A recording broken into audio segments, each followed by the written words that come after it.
If you're watching this video, you're no doubt aware, as I became aware only about a week ago, that DJI have recently introduced a change, let's not call it an upgrade, let's call it a downgrade, to the software for some of their drones, including my new Mini 5 Pro.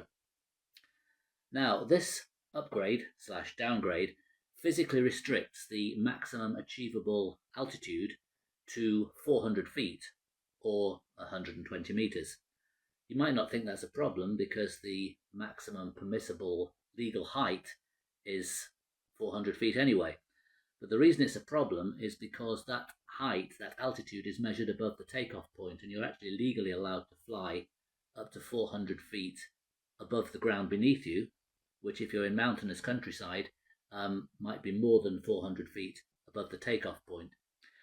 Anyway, I'm not sure exactly when this change was introduced or how it was introduced. Was it introduced as part of a recent software upgrade, or is the drone somehow aware of the fact that we've passed January of 2026 and the legislation has changed? Well, I checked online and I found that the latest version of the firmware for the Mini 5 Pro is version 01.00.0400. So I guess if that version of software is in my, if that version of firmware is in my drone, then I guess it's going to be restricted. So let's go ahead and take a look at what version is in fact in my drone. Let's go into the Fly app itself and let's go to the About tab, and we can see that the aircraft firmware version is 01.00.0400. So that is the latest version.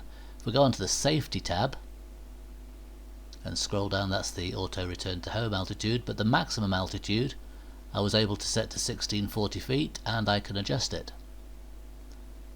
So could this be because we have no satellite connections at the moment? Let's go outside and take a look when we get a satellite connection. Let's see what the still showing that I can change the altitude, look, up to 1640 feet. So let's go ahead. This is going to show us the actual height. Yeah, that's the height, the top one, 0 feet. So let's... Okay, I'm going to stand well back.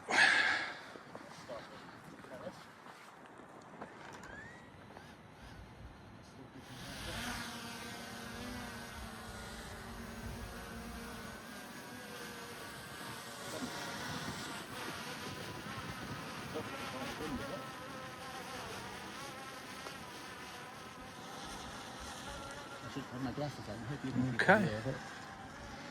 So we're up to. We're at 100 feet.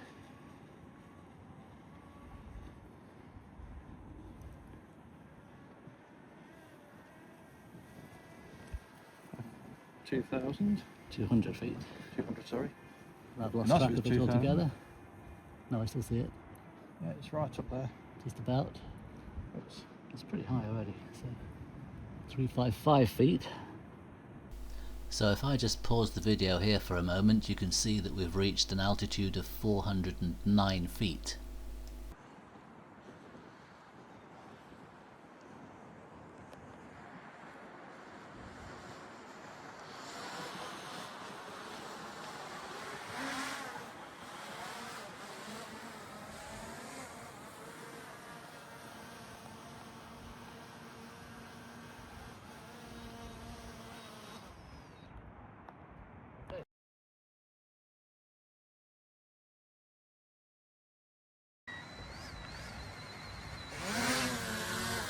And you just go a few feet above where you took off from, so it allows you to try the second time. Okay, let's take a look at the view from the drone as we raise it into the air. I've moved the camera from pointing horizontal to pointing vertically downwards, and there's myself and Steve, my cameraman. You might notice actually in the lower left of the screen a bit of a blur, a bit of a grey blur.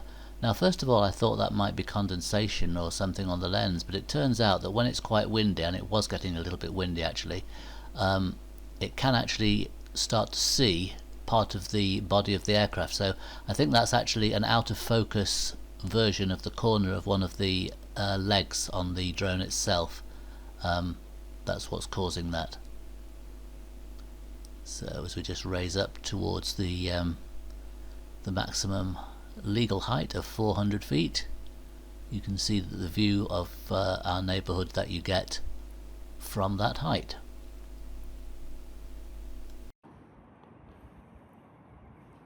So if I press and hold this, I've just pressed the return to home button, and you can see that the camera automatically goes to the horizontal position when it's going to return to home. It's pointed the camera back up again now. Must decide that returning to home, it decides it wants to put the camera horizontally.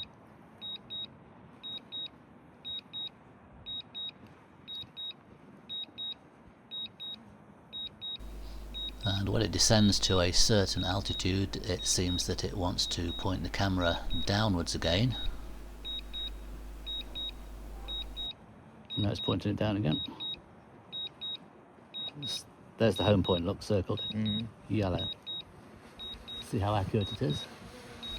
And again, shortly before landing, it will actually move the camera to the horizontal position again. Still pointing vertically down right now, as you can see from the drone view. Now you go, see, it's gone to the horizontal position again just before landing.